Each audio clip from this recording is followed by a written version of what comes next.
Oi, oi, oi, tudo bem com vocês? Sejam muito bem-vindos a mais um vídeo. E para quem ainda não me conhece, eu sou Isabela Caseiro, sou nutricionista infantil. E no vídeo de hoje eu vim te contar um dos principais motivos que o seu filho não come. Pois é, existem vários e vários motivos para isso, mas esse para mim é um dos mais fortes, é quase que o principal dos motivos. Então, antes de eu te contar qual que é esse motivo e essa causa, queria que primeiro você se inscrevesse no meu canal, se você ainda não é inscrito, e ativasse o sininho de notificações para você não perder nada do que eu tô postando. Isso vale para o Instagram também, tá bom? Então vamos lá, deixa eu contar qual que é esse motivo aí, esse segredo, né? Qual seria essa causa que faz esse pitico aí na sua casa não querer comer. E para te contar isso aí, vou te contar uma história de uma amiga minha. Ela tem uma filha que ela não come muito bem, né? Isso a gente já sabe, né? Eu já tinha me contado já isso há mais tempo. E aí ela achou legal, né, devido ao trabalho dela, do marido, colocar numa escolinha em tempo integral. E achou muito legal, ela escolheu essa escolinha, especialmente essa, porque lá eles têm, né, a refeição na escola e é uma refeição balanceada e tal. Então, pra ela falou assim, vou colocar aqui porque minha filha vai ter como comer com outros coleguinhas e isso vai incentivar que ela coma melhor, né? Só que sempre estava vindo um bilhetinho na agenda dizendo assim que a menina não tinha comido, tinha rejeitado determinados alimentos e a gente já sabia que era uma criança mais, ela tinha uma certa dificuldade aí para comer, ela era mais, digamos assim, custosa para comer, tá? Sem colocar rótulos aqui, mas de uma maneira que fique fácil para você entender. Era uma criança que não gostava muito assim de comer, não comia de tudo. E aí essa mãe começou a ficar preocupada e ansiosa, né? Essa minha amiga. Por quê? Porque sempre estava vindo bilhetinho todo dia, todo dia, todo dia. E aí ela fez um exame de sangue, que o exame de sangue também não estava nada bom. E aí ela foi ficando mais ansiosa, porque ela queria que o exame de sangue ficasse bom, porque ela sabia dos riscos que tem, né, de ter essas alterações no exame de sangue.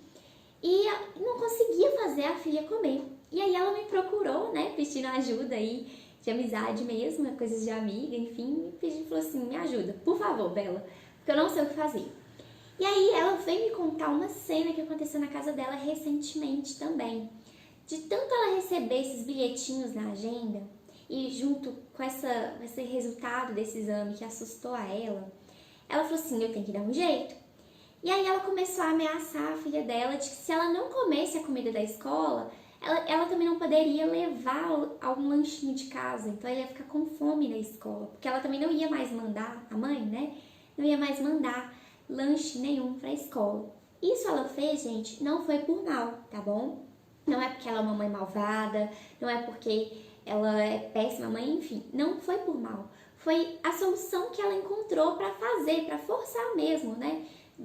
A filha comer, porque isso ia amenizar a ansiedade que ela estava sentindo, de ter visto aquele exame que não estava bacana, de não ficar mais recebendo bilhetinho na agenda que seu filho não está comendo bem. Já pensou que coisa difícil todos os dias você receber um bilhete falando que seu filho não está comendo direito na escola, que come muito pouco, que come só um alimento, só outro.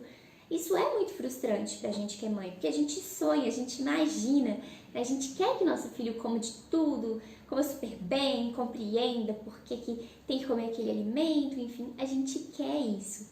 Só que a gente não sabe também lidar quando isso não acontece. A gente fica frustrada e o pior, a gente se culpa, né? Que foi o que estava acontecendo com ela. E aí ela me falou assim, Bela, eu me senti muito culpada, porque ao mesmo tempo que eu briguei com ela, eu já fiquei, poxa, eu tô me sentindo muito mal por fazer isso com ela e eu tô vendo que não tá tendo efeito, porque ela não comeu. Chegou no outro dia na escola, não comeu nada também. Não adiantou eu ter brigado, não adiantou eu ter ameaçado. O que eu faço? E aí eu fui explicar pra ela o seguinte, que na verdade, isso que está acontecendo é como se fosse um ciclo. A gente chama de ciclo da recusa alimentar. O que é isso? É o seguinte, a criança tem ali aquela dificuldade de se alimentar. E aí, o que acontece? Vem a preocupação, a nossa preocupação de mãe, por N fatores. Então, tem a preocupação dessa mãe, né, da minha amiga, a mãe dessa minha amiga, que é mãe dessa mocinha, que o exame não estava bacana, que a filha não está comendo bem, e aí ela já pensa que a menina não vai ganhar peso, que ela vai ter alguma doença futuramente, enfim, tem um monte de preocupação. E aí, com essa preocupação, a gente tem um pouco de falta de informação e a gente tem opiniões, a gente tem muitos palpites. E aí, nesse cenário todo da mãe, o que acontece? Ela começa a pressionar essa criança para poder comer. Porque ela não consegue lidar com os sentimentos dela e aí ela começa a pressionar. Não, meu filho tem que comer, minha filha tem que comer, minha filha tem que comer. E aí, ela pressiona, a criança recusa, ela pressiona, a criança recusa, ela pressiona, a criança recusa, e aí pressiona, punição, recusa, e isso vai na pressão, na punição, vai ser esse ciclo a vida inteira. E a gente precisa parar com esse ciclo, a gente precisa entender a raiz do problema. O que tá fazendo, no caso dessa minha amiga, o que tá fazendo essa filha dela não comer? O que tá fazendo ela recusar o alimento ali na escola? Porque pode ter certeza, por trás dessa recusa, isso tem uma raiz. Não é simplesmente porque a menina não gosta de comer, porque ela é chata. Isso são rótulos que as pessoas de fora, não por mal, tá? Acabam colocando nas nossas crianças. E a gente também acaba colocando. Eu também recebi muitos e muitos rótulos quando eu era pequena, que eu quase não comia. Só que eu também tinha dificuldades, que hoje eu compreendo. E na época que eu era criança, não se falava sobre isso. Era simplesmente, a criança é ruim para comer, a criança é chata, a criança é biqueira, a criança é isso. Era sempre a culpa da criança, entende? E nesse momento, a culpa não é de ninguém, não é nem da criança e nem dos pais. É uma circunstância, entende? E a gente não tem que ficar procurando culpado, porque ninguém tem culpa nisso. É uma circunstância que precisa ser resolvida, é uma questão que precisa ser resolvida. E como que a gente resolve? Primeiro, entendendo a raiz do problema. E como que a gente entende essa raiz do problema? Como eu falei já com vocês, eu sempre gosto de repetir isso, a criança ela dá sinais, ela dá vários sinais. No caso dessa filha da minha amiga, essa criança estava rejeitando a alimentação da escola. E aí ela me relatou mais os tipos de texturas que essa menina gostava. Ela não gostava muito de coisas assim, com caldinho. Ela gostava de coisas mais como purê. E algumas coisas crocantes, algumas cores ela gostava mais do que outras. Tem alguns alimentos que ela não conseguia nem estar perto desse alimento, né? Então a gente via, por exemplo, no caso dela, que ela tinha uma alimentação muito parecida com a de um bebê que está comendo papinha, né? E aí a gente foi investigar mais a fundo ali, a gente entendeu que essas papinhas, elas, né, parece que traziam um conforto para essa criança, para a filha da minha amiga. E era assim que ela comia, tinha que ser mais ou menos a mesma cor, do mesmo jeito, tempero, enfim. Tem todo um... Eu tô explicando isso pra vocês porque tem um cenário por trás daquela torcida de nariz, daquela birra, daquele choro, daquele bilhetinho na agenda, tá? Daquela coisa de cuspir, de forçar vômito, daquelas refeições longas, prolongadas. Tem algo ali atrás, tem uma causa para isso. E a gente tem que compreender, né? E quando a gente compreende isso, fica muito mais fácil. Só que, por que a gente às vezes não compreende, né? Não consegue ver dessa forma, não consegue entender isso? Vou te explicar. Sabe quando a gente estava na escola e a gente sempre tinha aquelas matérias que a gente ia bem e aquelas que a gente não ia tão bem assim, né? E a gente tinha também aqueles professores que a gente amava a aula deles, que a gente entendia tudo que eles diziam. E tinha aquele professor que você falava assim, nossa, eu até gosto da matéria, mas esse professor explica de um jeito que eu não entendo quase nada. E o que está acontecendo nisso aí, né? Vamos voltar aí nessa época de escola. Aquele professor que você gosta, que explica aquela matéria de um jeito que você compreenda, você gostando ou não dessa matéria, ele explicando de uma forma que você compreenda, ele está relacionando a linguagem dele com o seu entendimento, né? Vocês estão ali compreendendo um ao outro. Agora, aquele professor que está explicando e você não está compreendendo, e talvez, né, lembra que nessa época da escola sempre tinha muitos alunos reclamando a mesma coisa, que não entendiam o que aquele professor explicava?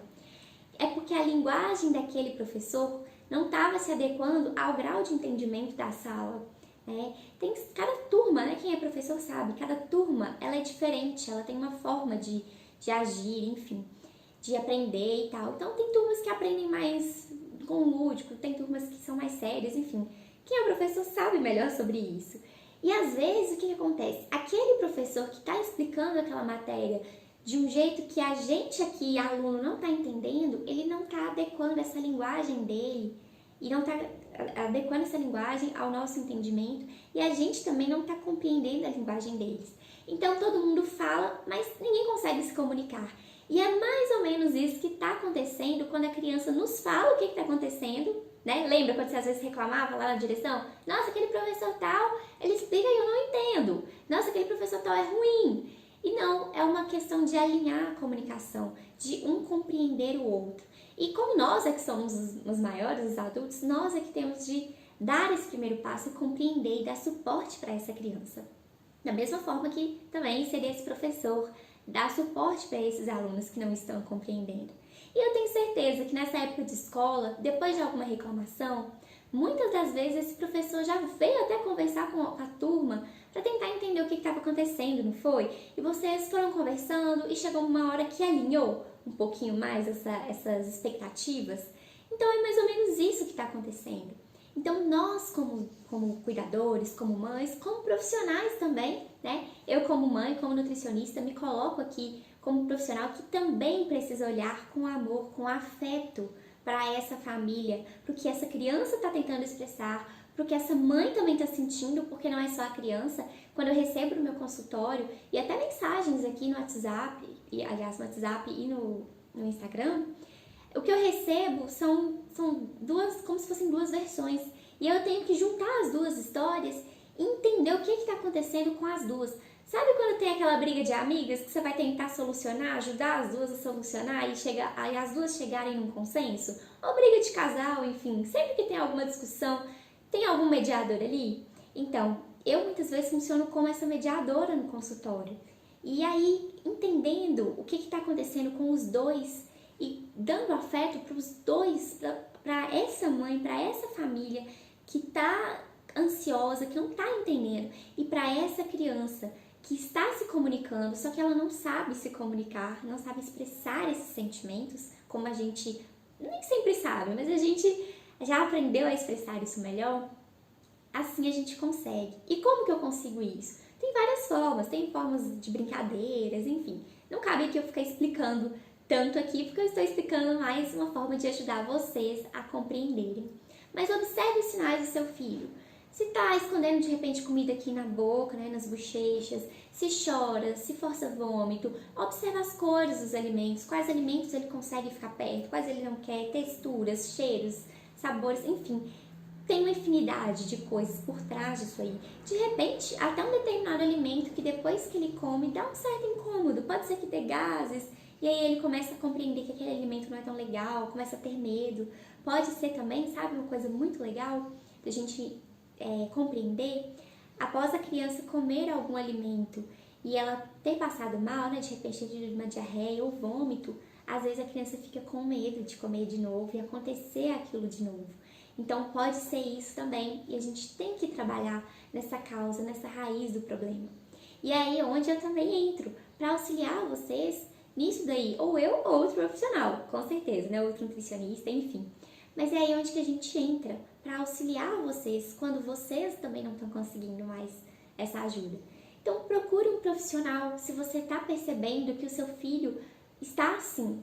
Não fique postergando não, porque às vezes eu recebo no consultório tantas mães que às vezes vêm, deixam, abandonam o tratamento e às vezes vêm até muito tarde e acaba que a gente deixa um tratamento até mais extenso, porque a coisa já virou uma bola de neve. Já aconteceram tantos ciclos de recusa alimentar que é como se a criança não conseguisse mais se comunicar com a mãe, nem a mãe conseguisse se comunicar com a criança, tá?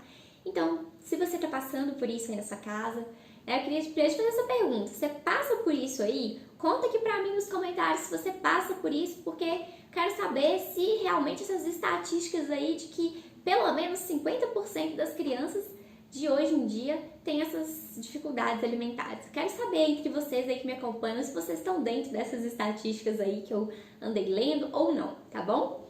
E se você passa por isso e quer desabafar, eu me coloco à disposição para te ajudar, para te ouvir. Pode mandar uma mensagem, um direct, enfim, o que você se sentir à vontade.